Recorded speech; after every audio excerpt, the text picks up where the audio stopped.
Well, hello, Sujarda. How are you today, this evening, middle of the night? I'm very well considering the time. Thank you so much, Bridget. Yeah, so Sujarda's joining me at it's 1:45 at 1:50 now AM. It's insane, but very much appreciated. I'm so looking forward to our conversation today because you went through the Biddy Tarot certification program a couple of years ago, and now you are doing like amazing things in your work, and you're really blending so many different modalities with tarot. So we're going to hear a lot more about that today. But first, I'd like to just hear about how did you get into tarot? What's been your journey with tarot? Funnily enough, my mum, who is kind of dubious about anything a little bit woo-woo, actually bought me a pack of tarot cards when I was 14 with a book, and it was a Marseille deck. And I honestly don't think she knew what they were.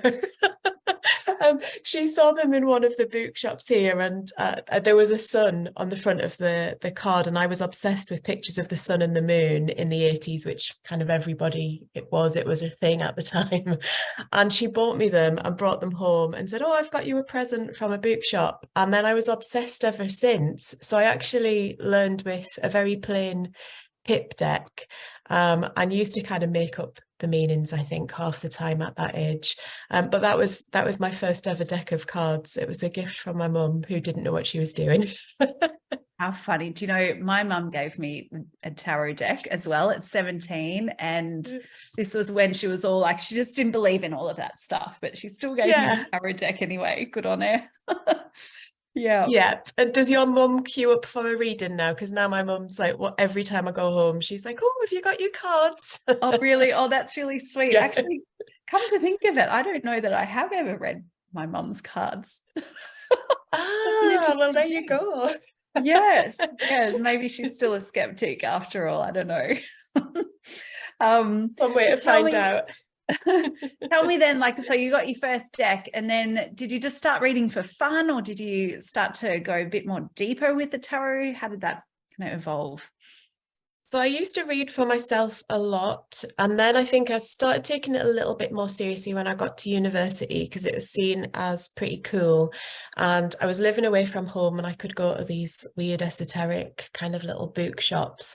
And that's when I got my first kind of Rider-Waite deck with all these different pictures on. And I was kind of fascinated because it's so different to a pip deck. So I just fell in love with the pictures and read tons and tons of books and was trying to learn the meanings. So I was trying to make it come to life for me, and would give readings to friends, some close family, but mainly friends at university. So not taking it too seriously, but really trying to learn for myself. Mm. And then, so then what was that point that you decided to become like a certified Biddy Tarot advisor? What kind of flipped the switch for you? Well, I worked in the corporate world for a long time. And then when I retrained to become a counsellor and a hypnotherapist, I just thought it's a psychological tool, and this is amazing. And I'd love to bring it into my practice, but I really didn't have the confidence. And I think there probably still is a lot of misconceptions about what tarot is. There's all the old movies where they see the tower or the devil card and something terrible happens. And so you're battling against that.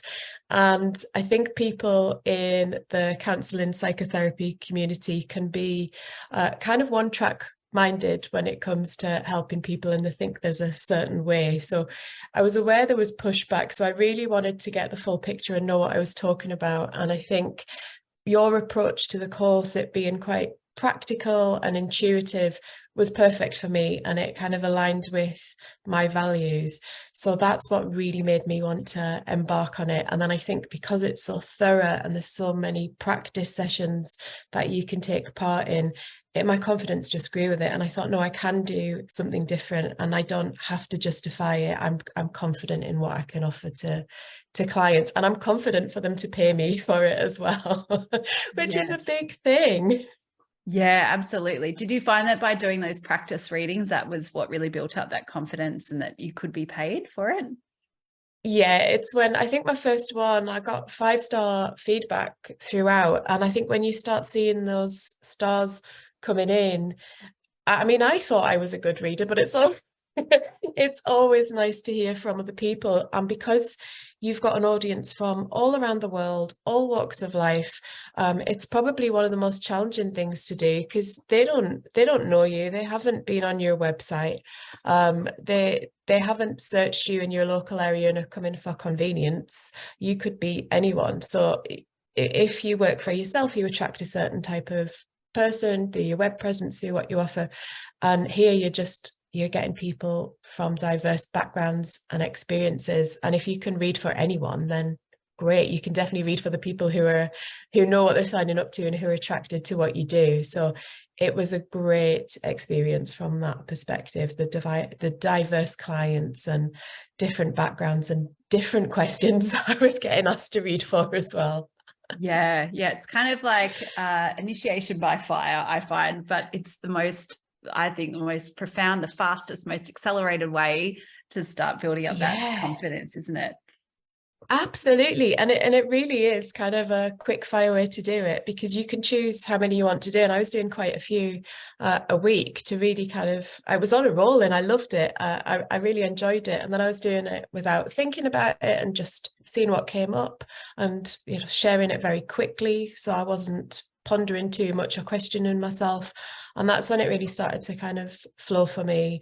And it was only 2 weeks ago, somebody hired me to do a private birthday party. And I literally had person after person after person who I'd never met before coming in and getting kind of 5-minute readings. And I would never have been able to do that, no matter how many books I read, if I hadn't have had that experience. I know that. So, so I do appreciate that. Yeah, that's amazing. And what do you think really shifted in your own tarot practice throughout the program? Is there something you realized you're doing quite differently by the end of it? I think it's permission to do it your way. So I don't agree with kind of baking things up and just looking at the cards and not knowing the traditional meanings. I think you need that foundation, but being given permission to see things in the cards that others might not. And if you're drawn to something, to pay attention to it rather than trying to learn things. So the intuitive side of things and following your instinct, I think was really important. And for me, that practical, marrying it up with psychological therapies. I mean, we're dealing with archetypes, right? And Carl Jung, above all, was a psychologist, which is amazing. And for the amount of flack I get from the counselling community, everyone uses ink test cards to interpret, and I'm like, how is this any different? What's your problem? So yeah, I found that quite amusing, because it's actually nothing new. I think the word tarot is just a little bit scary for some people. Yeah, it's so interesting, the misconceptions and how that can impact things. How are you starting to now integrate tarot into your counseling practice? What does that look like for, say, a client? Are you doing just a tarot reading, or is it kind of this holistic healing process? I use all the tools in my toolbox. So I do offer just tarot readings, but everyone knows my background is a counsellor, so I'm going to come to it from a counselling twist. And I also do something called integrative therapies, where I might combine some tarot reading with some hypnotherapy to, really make the messages from the cards come alive, to just have a counselling session and use the cards for inspiration to unlock some symbology or ask questions about, well, what would you do if this card means this? What would you do if that was happening in your life? Just to try and get an understanding about how someone thinks. Or I will say what the card means and say, does that sound like anything that's happened for you? So we can delve into the past, and there's a starting off point. I think it can be quite intimidating when you go to a therapist and you don't know where to start, and there's so many things to say, but these are perfect prompts to dig into the human psyche. It's amazing for me. So yeah, I really blend it in lots of different ways, but I try and integrate it as much as I can, because every time I do a reading, I'm dispelling myths about the perception of tarot. So I do that as much as possible. Yeah. How do you find it, when you've got someone who's signed up for a counseling session with you and then you pull out the tarot cards? Do they freak out? Do you have to kind of do a little bit more prep? What does that look like? Well, I think people know what they're getting. So if someone comes and they want a straight counselling session and they're very clear about that, then I don't. I respect their needs. But a lot of people come to me because they know I do so many different things. There's lots of people to choose from. So it's often clients saying, "Oh, can we pull out the cards?" And, "Oh, I'd love to start off with." They ask. And it's rare that I have to make a suggestion, and my cards are right there on my shelf in the office for everyone to see. So it's no secret, but I think a lot of people come to me for that very reason, because I am open-minded, and I get a lot of people coming to me with spiritual counseling agendas because they can see I'm spiritual because I've got my crystals and my cards. So it really does all fit together in some beautiful jigsaw puzzle with this great picture of holistic wellness for me. Yeah, nice. And I imagine then it's quite a differentiator because, you know, like I've been in that position where it's like, okay, we need a counselor, like for my my daughter, and it's like, okay, there's 10. I don't know the difference between any of them. It's like just random, I like their name or whatever. But you have this advantage now of really being able to position yourself in a particular way. Do you find that that's really supporting your business? I think it is. Well, I know it is, because I know the colleagues that just do counselling, they're not as busy as me. And the thing is, listening to, just sticking to counselling and listening to people all day without having other things to bring in can be a lot to take for me as a counsellor. So to be able to spark off conversation and change topic and really get to know someone through the cards and bring in things like hypnotherapy and Reiki keeps my energy up and keeps me interested in what I'm doing as well. So I know I'm giving a great service to clients because I want to be there and I'm not getting fatigued or bored with what I do, because there's so many things I can bring in. So I find it really helpful for me. And I know if I'm enjoying it, then the customer or the client is getting the best out of it as well. Yeah. Yeah, that's a really nice way of looking at it. It's just kind of keeping things a little bit more in flow, a little bit more interesting, a bit more diverse, as you're helping people. Yeah. And I know you need to respect client confidentiality and so on, but are you able to share an example of how using the cards in a session has been able to really just open things up more fully for someone? Absolutely. I think just this week, I had a client come in who just didn't know how to talk about something. So I handed her the deck and said, well, pick one of the cards that is close to your situation or reminds you of your situation and just start telling me about the card. And that was how we got to the bottom of what was going on, because there's, like I said, there's so many different symbols and so many interpretations. The 78 cards pretty much cover every scenario you could think of. So just letting them go through the deck and look at each card and then pull out one and say, this kind of feels like what I'm going through, and I noticed this and I feel this way about it and I've had that before. It just opens up that doorway to deeper, meaningful conversations, and that's the tarot deck doing the work, not me. Which is also nice. So the cards can really work for me, in a selfish way too. Yeah, I can see where it's also that shift. Traditional tarot reading, it's the tarot reader pulls the card, tells you what it means, and you walk off going, my reader told me this. But what I'm hearing in your approach, like in your counseling, you probably do hardly any of the talking, right? It's all about your clients and what they see in the cards. How do you kind of just gently guide that process? What does that look like? Or do you really just let it open up for your client? It's so different, and I use them in so many different ways. So sometimes, if I've been seeing a client a long time, we might just have a session where we're just doing a big reading and we're just bringing up all the things and all the questions in their life and then talking about what the card means and actually how that might fit into their life, or how it might not, or what it would be like if it did. So that really prompts a two-way conversation. Even though I'm doing more talking and explaining the meanings and interpretations, it's very, very much an open conversation between the two of us. And I do still do, traditional readings where, someone will ask a question and I'll give them my interpretation. But it's the more you can get from somebody, the more specific you can be with the cards, because there is so many nuances with the meanings. So if they're giving you feedback, you can go deeper with like any conversation. You know, the more you tell me, the more I can ask and get to know you. So the cards can do that beautifully too. But I use them in so many different ways. Like I said, if people find it hard to talk about something, they can pick a card. If they don't know how to start a session, I can pull a few cards and say, well, these are what this means. Is there any of that going on in the room today?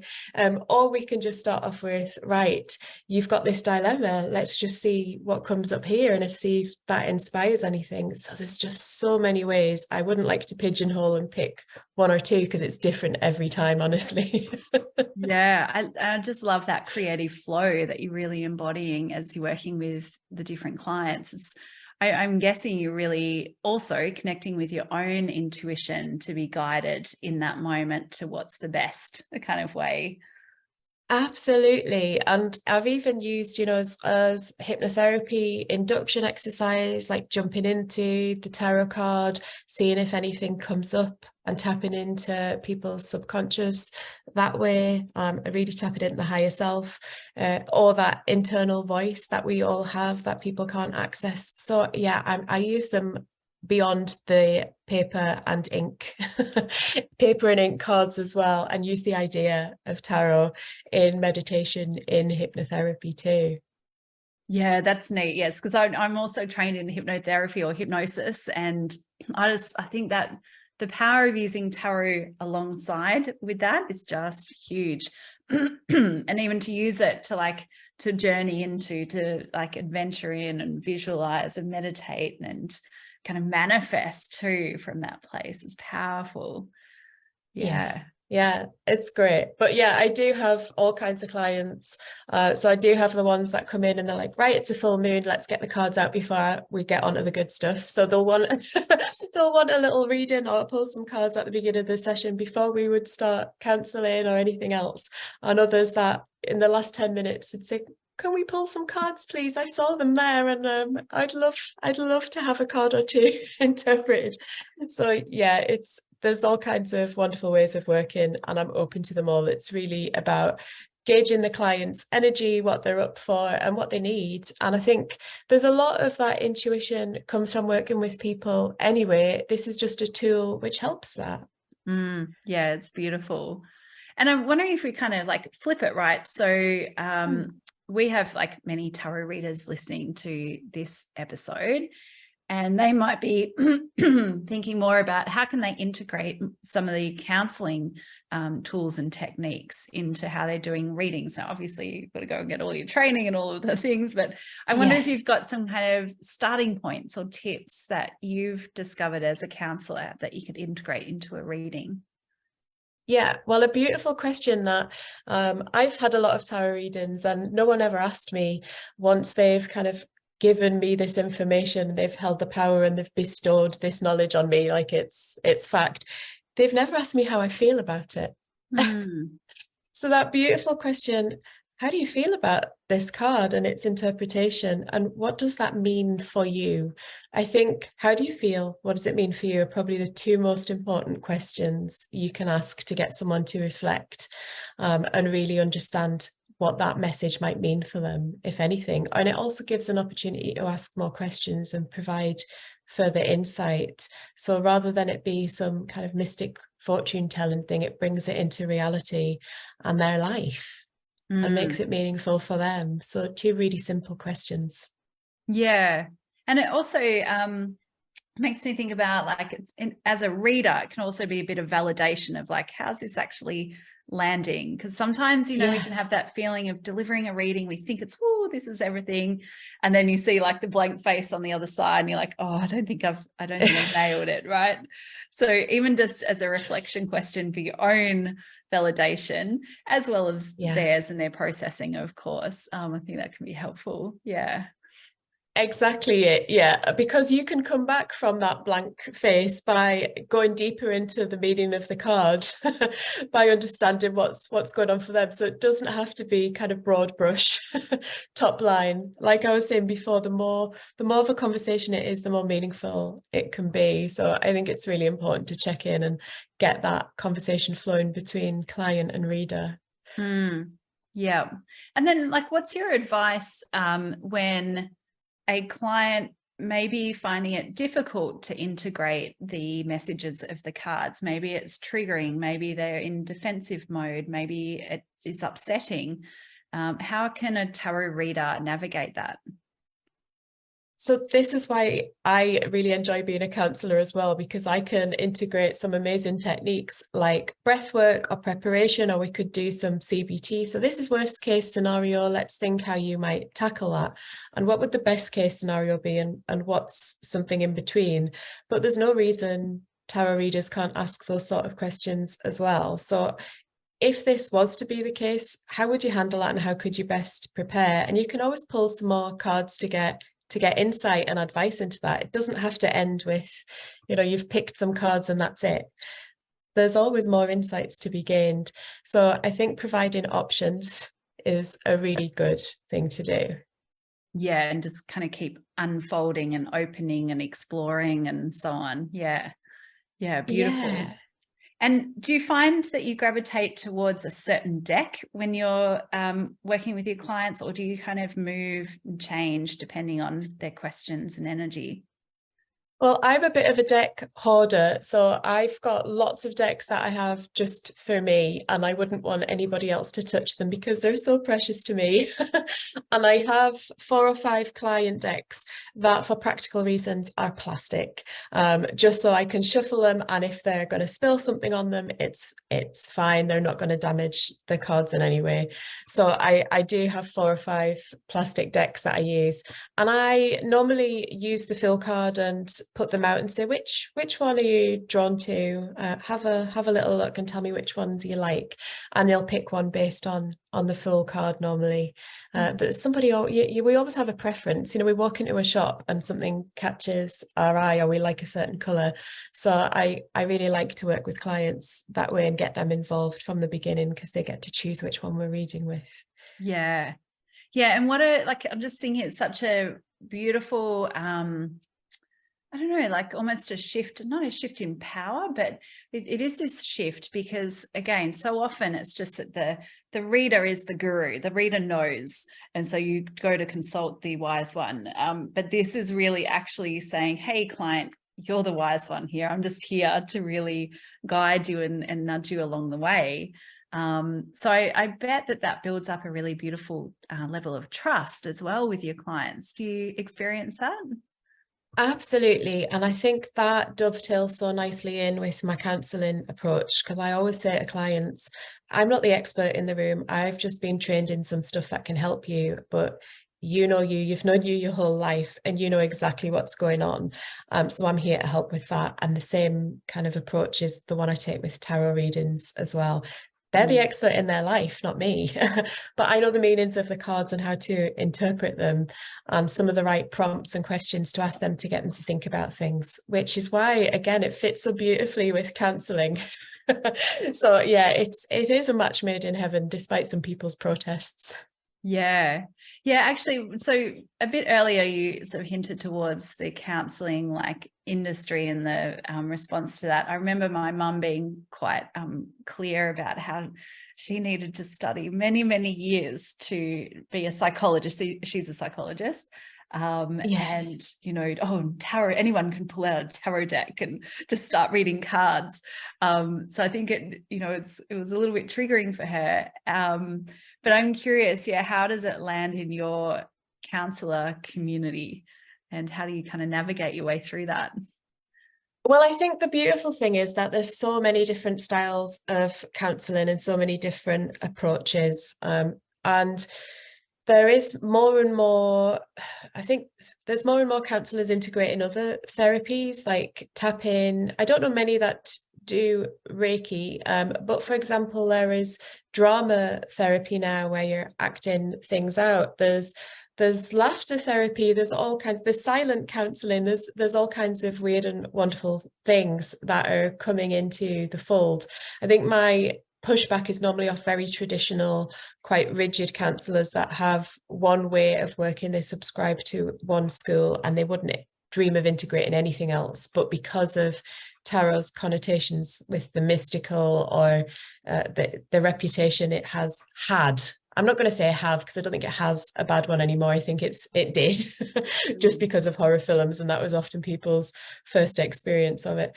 I think there's just this massive misunderstanding there, but that's fine if they want to have a rigid approach and stick by that. That will really suit some people. So it's good to have choice and options. But I respect everyone for having their own approach. So I would hope that I would get the same back for being able to integrate this amazing tool into my practice. Yeah, what a lovely, kind of reframe and a way to look at it.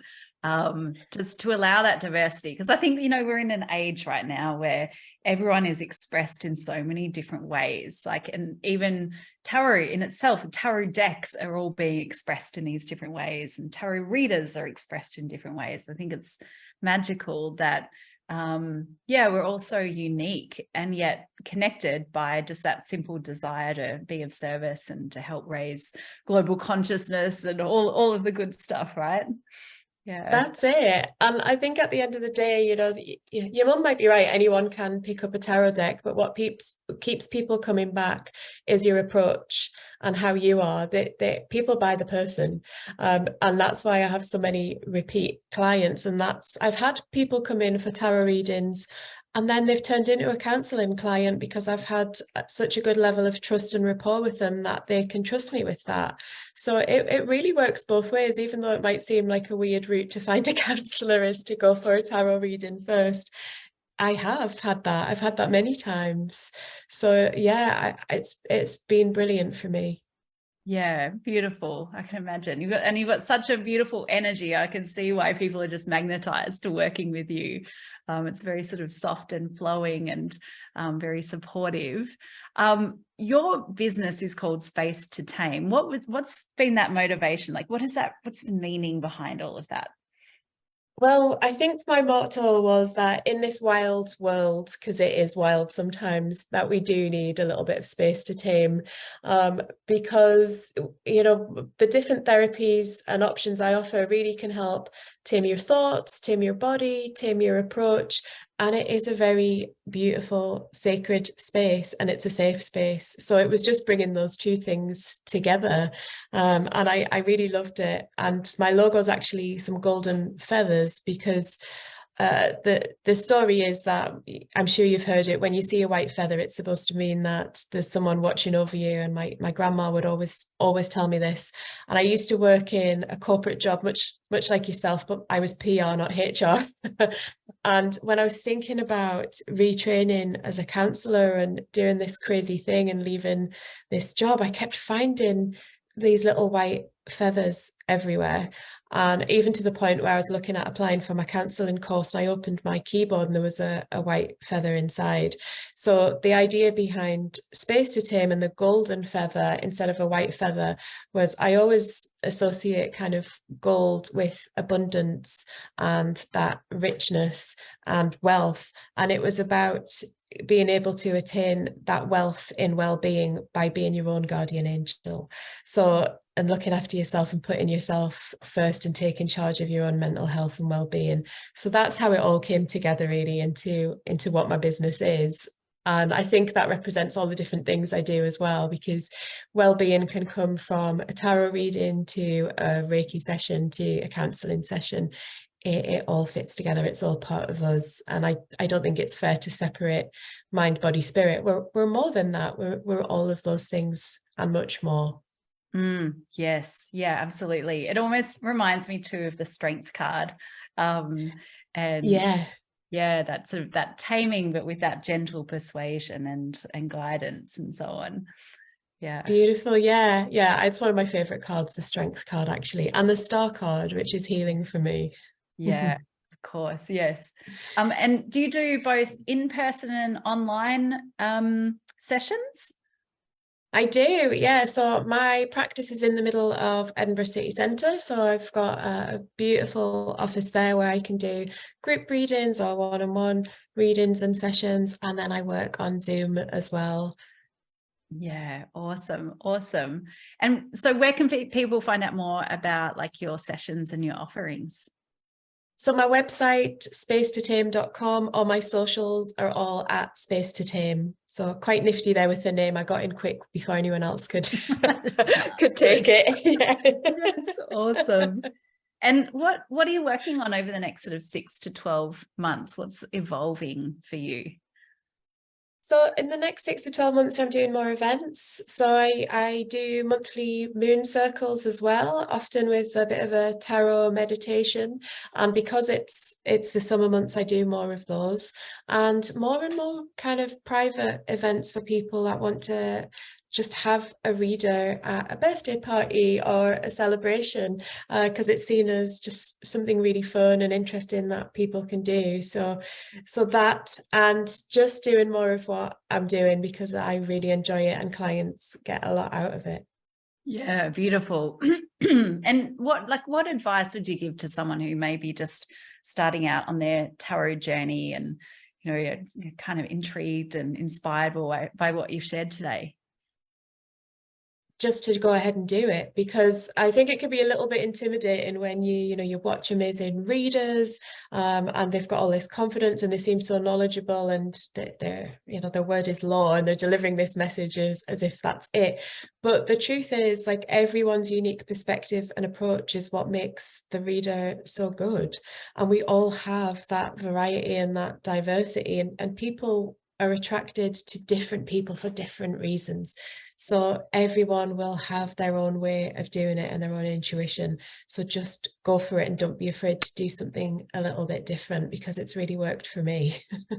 Yeah, fantastic. Well, it's such a beautiful, inspirational journey that you've traveled already, and will no doubt continue to travel, and it will continue to emerge in different ways. And so delightful just to hear how well you are integrating tarot with your counseling practice. And, you know, as you said, with Reiki, you also do the EFT, the tapping and so on, the hypnosis, and bringing all of that together in a really holistic way. I think it's very, very inspiring. So thank you so much for sharing your journey today. I really, really appreciate it.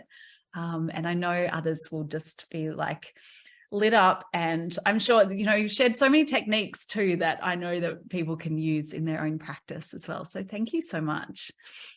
Thank you, and thank you for your call-ups, because I'm not sure I'd be sitting here being able to say the same thing without that really practical approach and that permission and that confidence that it gave me becoming a certified reader. So thank you right back. Oh, beautiful. All right, well, you take care. Thank you. Thank you. Hey, if you loved this video, then make sure you check out this next video and subscribe to our YouTube channel. See you next time.